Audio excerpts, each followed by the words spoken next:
Yes, you're here again. Another episode. Subscribe, or don't. Either way, you'll probably fall asleep before it's over. This story is about what it was really like to be a gladiator in ancient Rome. Picture yourself waking up in a cell beneath the Colosseum in the year 107 AD.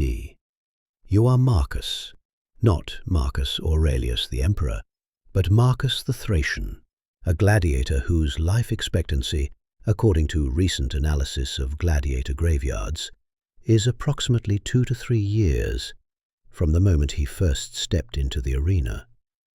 You are 24 years old, which, in gladiator terms, makes you practically ancient. Most of your profession die before they reach 22. The cell you wake in measures roughly 2 meters by 3 meters, smaller than most modern prison cells. Archaeological excavations beneath the Colosseum have revealed the exact dimensions of these holding areas, and the reality is claustrophobic beyond modern comprehension.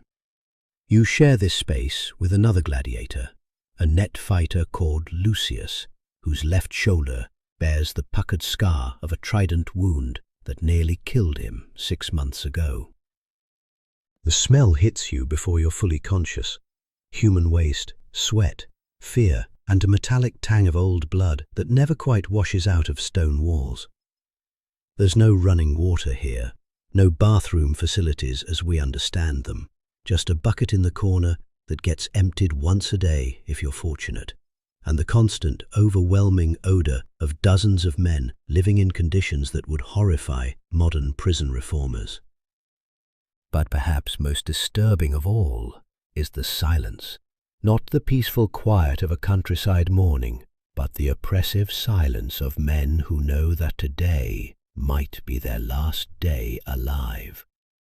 Some pray quietly to their gods, others stare at the ceiling, lost in thoughts they'll never share. A few weep silently, though showing such emotion openly would result in brutal mockery from the guards and fellow gladiators alike. The wake-up call comes not from gentle sunlight or a clock, but from the crash of iron-shod sandals on stone as the guards begin their morning rounds. "Up, meat!" they shout in Latin that carries no affection, no humanity. To them, you're not a person with hopes, dreams, or fears. You're livestock with a temporary economic value to be fed, trained, and eventually slaughtered for the entertainment of people who will forget your name before the blood is cleaned from the arena sand. Breakfast reveals the first of many misconceptions about gladiator life. Hollywood depicts gladiators as magnificently muscled warriors feasting on meat and wine. The reality, according to analysis of gladiator bones found in ancient cemeteries, tells a different story. You eat primarily barley, beans, and dried fruit, a diet so starchy that gladiators were nicknamed hordeari, or barley men, by the Roman public. This isn't accidental. Your owners, and make no mistake, you are property, bought and sold like cattle, have calculated exactly what keeps you alive and fighting. Without wasting money on expensive protein, meat is reserved for special occasions or as a reward for exceptional performance. Most days you consume a porridge that tastes like wet cardboard and has roughly the same texture. The water you drink comes from communal wells that service not just the gladiator barracks but the surrounding neighborhood. Modern analysis of Roman water systems reveals contamination levels that would be considered dangerous today. Dysentery, parasites, and waterborne illnesses were constant companions. Many gladiators died not from combat wounds but from infections that modern medicine could cure with a simple antibiotic. After this meager breakfast comes training. And here's where the romantic myths about gladiator schools completely collapse. You don't train with real weapons. Those are far too valuable to risk in practice. Instead, you use wooden swords that weigh twice as much as the real thing, designed to build strength but also to prevent gladiators from having access to actual weapons except during performances. The training master, called a doctore, is typically a former gladiator who survived long enough to earn retirement, a feat achieved by perhaps 1 in 50 fighters. He watches your every movement with the cold calculation of a man who knows that his reputation depends on how well his students perform when the crowd is screaming for blood. "Your footwork is sloppy, Marcus," he observes as you struggle through sword drills with a wooden gladius that feels like it weighs as much as a real anvil.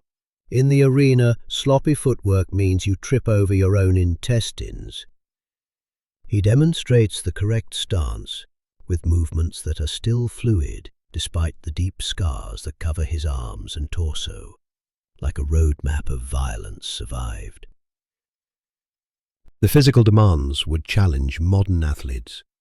Hours of weapons training, wrestling and conditioning exercises, designed not for health or fitness, but for the specific demands of combat that might last anywhere from a few minutes to over an hour. Your body becomes a machine optimized for violence, but at a cost that becomes apparent when you see the veteran gladiators. Those few who survive more than a couple of years bear wounds that never properly healed. Broken bones that set crooked because there was no time for proper recovery. Muscle tears that left permanent weakness. Nerve damage from cuts that went too deep. Modern medical analysis of gladiator remains shows injury patterns consistent with repeated trauma that would end any contemporary athlete's career immediately. But the physical training is only part of the preparation. You must also learn the choreography of death, because gladiator combat, despite its lethal consequences, was partly performance art. The crowd expected certain moves, specific types of combat, traditional sequences that had been refined over generations of bloodshed. Disappoint the audience, and you might find yourself facing a more skilled opponent next time, or worse, deliberately mismatched against someone with a significant advantage. Midday brings a brief respite, but even rest time in a gladiator school carries its own tensions. The hierarchy among fighters is as rigid and unforgiving as the caste system of Rome itself. Veterans who've survived multiple combats receive better food, better sleeping arrangements, and more respect from guards. New fighters like yourself occupy the bottom rung, subject to both formal discipline and informal bullying that can be as dangerous as anything faced in the arena. The afternoon is devoted to specialized training based on your fighting style. As a Thracian, you're equipped with a small round shield, a curved sword called a seeker, and protective armor on your sword arm and both legs. This isn't equipment chosen for your protection. It's designed to create visually interesting combat for spectators who've paid good money to watch men die in entertaining ways. Your most likely opponent will be a murmillo, equipped with a large rectangular shield, a straight sword, and a distinctive fish-crested helmet. The matchup isn't random.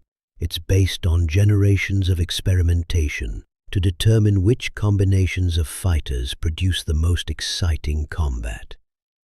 You're not warriors meeting in honest battle. You're actors in a play where the script calls for one of you to die. The training for this specific matchup is exhaustive and repetitive. You practice the same attacks, the same defenses, the same combinations until they become reflexive. But here's the psychological horror that movies never capture. You're training to kill men you eat with, sleep near, and sometimes even consider friends. The bonds formed in shared misery are real, but they mean nothing when you're both in the arena and only one can leave alive. Late afternoon brings medical inspection, and this reveals another harsh reality of gladiator life. A physician examines each fighter, not out of concern for their well-being, but to assess their market value. Injuries that might affect performance are noted. Illnesses that could spread to other valuable property are identified. Men who are judged too damaged to be profitable investments are quietly removed from the training roster. Where do they go? Historical records suggest several possibilities, none of them pleasant. Some are sold to smaller, provincial amphitheatres where the quality of combat is less important than the spectacle of death.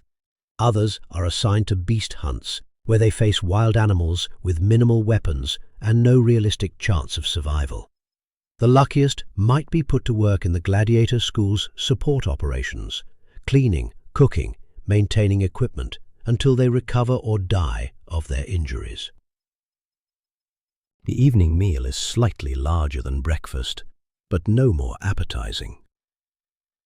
More barley porridge, perhaps supplemented with vegetables if the school's budget allows.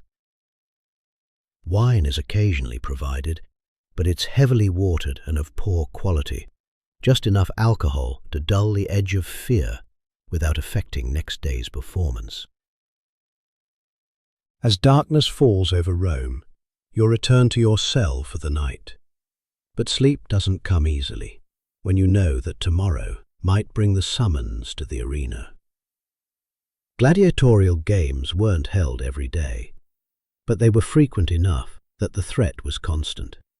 You might have weeks of training ahead, or you might wake to find your name on the program for tomorrow's entertainment. The psychological toll is impossible for modern people to truly comprehend. Some gladiators, historical records tell us, developed a form of fatalism that bordered on religious fervor. They embraced the possibility of death as a release from the psychological torture of never knowing when their turn would come. Others clung desperately to life, planning escapes that rarely succeeded and always resulted in crucifixion for those caught attempting them. The famous gladiator oath, "We who are about to die salute you," wasn't a proud declaration of courage. It was the final statement of men who had been stripped of everything that makes life meaningful, except the slim hope that they might somehow survive another day.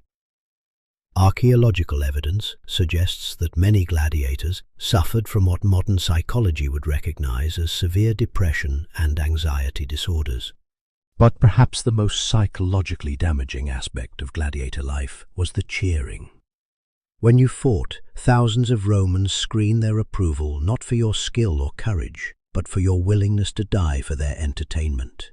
They bet on your death, celebrated your pain, and forgot your name before your body was dragged from the sand. The crowds weren't bloodthirsty monsters. They were ordinary people, families with children, couples on dates, business associates entertaining clients. The normalization of human death as entertainment created a psychological environment where your suffering became routine, expected, unremarkable. You weren't dying for country, for freedom, for family, or for honor. You were dying because people were bored and your death was moderately amusing. As night deepened in your cell beneath the Colosseum, you could sometimes hear the sounds of the city above. Merchants closing their shops, families gathering for dinner, children playing in the streets. Normal people living normal lives while you waited in darkness for your turn to provide their entertainment. Sleep, when it finally came, was haunted by dreams that mixed memory and anticipation. You might dream of the home you'd never see again, the family who probably thought you were already dead, the life that had been stolen from you and sold to the highest bidder.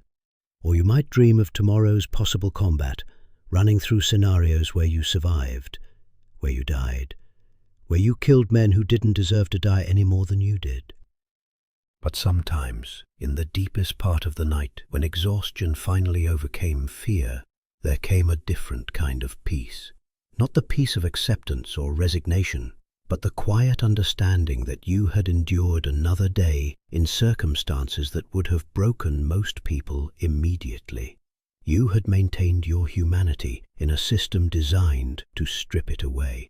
You had found ways to care about fellow gladiators despite knowing you might have to kill them. The stone walls around you had witnessed thousands of similar nights, thousands of men facing the same fears, the same hopes, the same desperate desire to see another sunrise. In that shared experience across generations of gladiators, there was a form of brotherhood that transcended individual survival. Outside your cell, Rome slept peacefully, its citizens dreaming of tomorrow's entertainment, while the entertainment itself, human beings reduced to performing seals trained to kill, lay in darkness, measuring their lives not in years or months, but in fights survived, wounds healed, and mornings when they woke up still breathing. The Colosseum above you was empty now, its sand ricked clean of the day's blood, its seats vacant until the next time the Roman appetite for spectacle demanded feeding.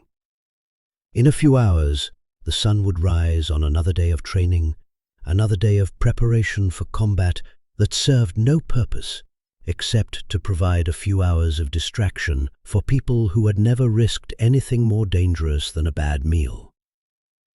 But for now, in the quiet darkness beneath the greatest amphitheater ever built, even gladiators found rest. Tomorrow would bring its own challenges, its own fears, its own slim hopes for survival. Tonight, though, was yours. A few hours of peace stolen from a world that offered none. A brief respite in lives that were brutally short but somehow, against all odds, still worth living. The ancient stone settled around you with barely audible creaks and sighs, as if the Colosseum itself was finally allowing itself to rest after another day of hosting humanity's strangest and most disturbing form of entertainment. And in that settling, that quiet, there was something almost like peace to be found, even in the heart of the Empire's machinery of death.